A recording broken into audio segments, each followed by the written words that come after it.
quiz number 9 is coming up. And to review, I'm going to go over a few of these problems with you, and I have no mouse or pen on hand, so this is the best I can do. I drew you the problem number 5, an 81, that there are 12 marbles in a bag, 3 blue, 6 red, 1 green, 2 yellow, and determine the probability of these events. So here's your little bag, and the probability of picking a blue. You have 3 choices. So you have 3 blues, and that would be out of your whole, which if you see the array we created, it's 12. It also says that in the problem. So 3/12 would be your fraction. This fraction is not in simplest form, so you would need to also see what factor 3 and 12 share to simplify that fraction. And they both share a 3, so we could divide out a 3 on the top and on the bottom, and we get 1/4. We get 1/4 as our fraction for blue. Blue or green, you not only have that 1/4 of a chance, you also have 1 extra 12th of a chance. So you could look at that as 1/4 plus 1/12, or you could go back to your 12th, since that's what you'd have to do anyway, and find a common denominator. So you could add your 1/12 and your 3/12 together to get 4/12. And 4/12 is one of those fat fractions that we've been talking about. And it has a factor hiding in there that we can divide out to write this a little bit more simply. It has a 4 hiding in both of those.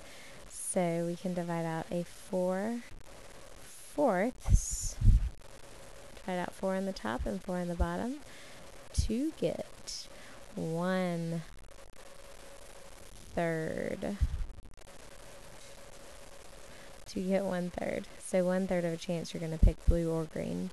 To pick not blue, it's all the other chances. So all of these are not blue.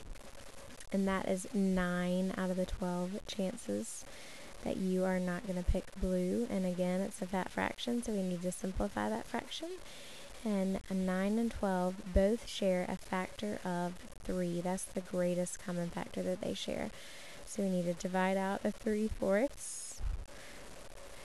And we are left with, we need to divide out a 3/3, and what we are left with is 3/4 as our simplified fraction of not picking blue. So these two should add up together to equal a whole. Let's double check that 1/4 plus 3/4 equals 4/4, which is a whole.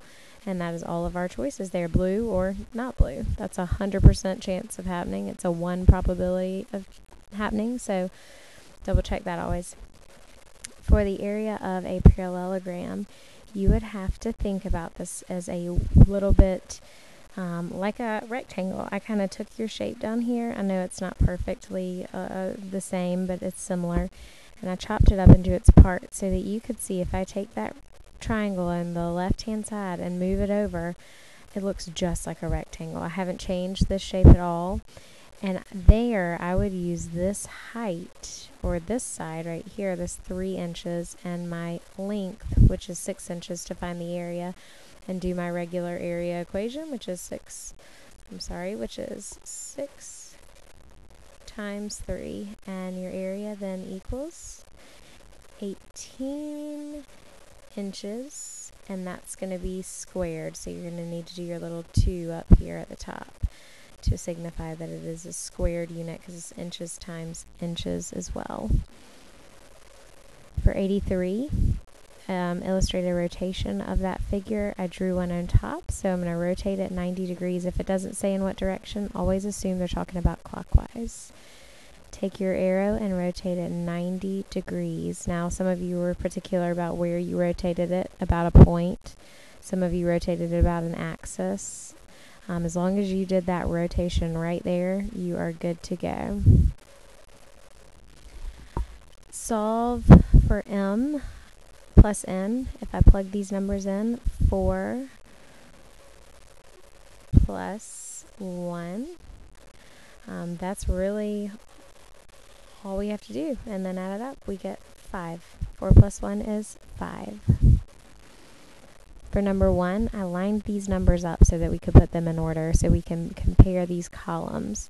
First of all, I noticed right away that they all have a 7 in that same whole digit place. If I go to my 10th digit, the next digit that has the most value, I automatically see my largest number. So I'm going to pull him out and put him at the top of my list. He's the largest. Or I'm going to put him at the bottom of my list because it says least to greatest. Then I'm going to continue on my list and check out my numbers. I see my next biggest number. That's 7 7/100 is the next biggest number.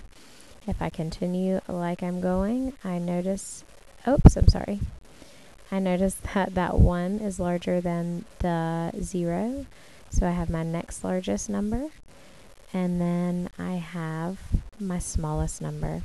7 7/7 is the smallest. 7 17/1 is the next smallest. 7 7/100 or 70,000 is the next largest, and the biggest of all is 7 17/100 or 170,000. If you filled in that last spot with zeros like y'all like to do. For number 85, the colored tiles below, they asked which one would create a probability of picking a third. If you look at it like this, you'll see something, I think, that pops out at you.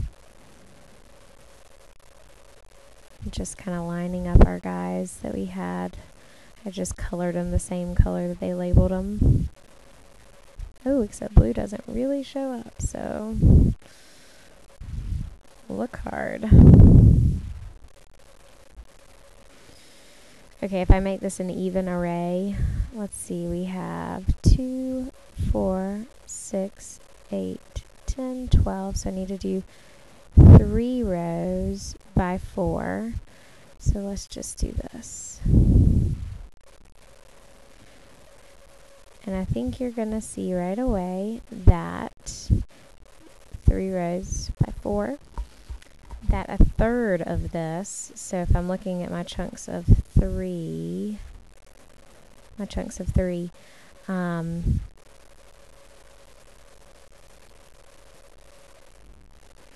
sorry, I think the best way to do this is to think about what 1/3 is as 12ths, because we're dealing with 12 pieces, not 3 pieces. And we know a lot about fractions, and this is easy for us to figure out. So what is an equivalent fraction to 1/3 in 12ths? How do we get from thirds to 12ths? We do that by multiplying by 4. So if I do that in the top and the bottom, if I multiply by a fourth in the top and the bottom, I have 4 12ths. So we need 4 of these 12. Well, I see right here that I have 4 of the 12 that are blue. So blue is a possibility. We also talked about a few other options in class, like orange or red. So that's another possibility. And the last possibility, well, not the last, there's several others, could be yellow and orange. I'm having to tap the buttons, yellow and orange. Those are your possibilities for the possibility of picking out those colored tiles out of the whole and getting it 1/3 of the time 4 parts of that. So you could think about that in several different ways. How do you find the range of a set of data? First, you have to organize it from least to greatest to find out how big your data range is. And once I line these up from least to greatest, I see that my data spans from 23 down to 1. So my range is the difference in those numbers. And 23 minus 1 is 22. Now, if there was another piece of data in this set, let's say 78, that makes my data range much greater. That would increase my data range, and I would no longer use that 23, and I could use that 78 and see that my data range now is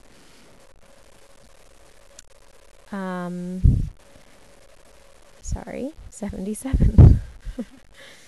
It's 77, so that's a bigger range. If you have larger numbers, bigger span of data, your range is much larger.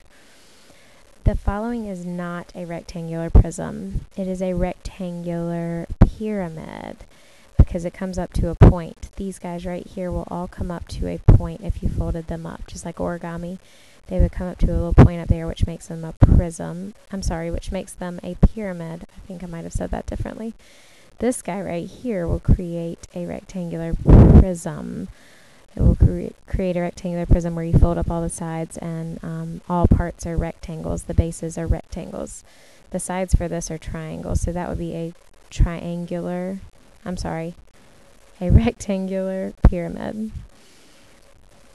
89, we're looking at the function here. I know it's it's increasing by 1 each time. But also, if you divide your x by 2, and then add 1, you will also come up with your y. So that's another possibility there too. If you divide your x, that's a divide sign. If you divide your x by 2 first, so we could even put parentheses around that, and then add 1, you're going to get y. 4 divided by 2 is 2, plus 1 is 3. 6 divided by 2 is 3, plus 1 is 4. 8 divided by 2 is 4, plus 1 is 5, so on and so forth. That would continue on. And your last one had to do with writing this number in words. Notice the comma and the period. The period always means and. That's in your hundredths place. These are your single digits right here, 734. So we have 6,734 and 6 hundredths all together. Happy studying!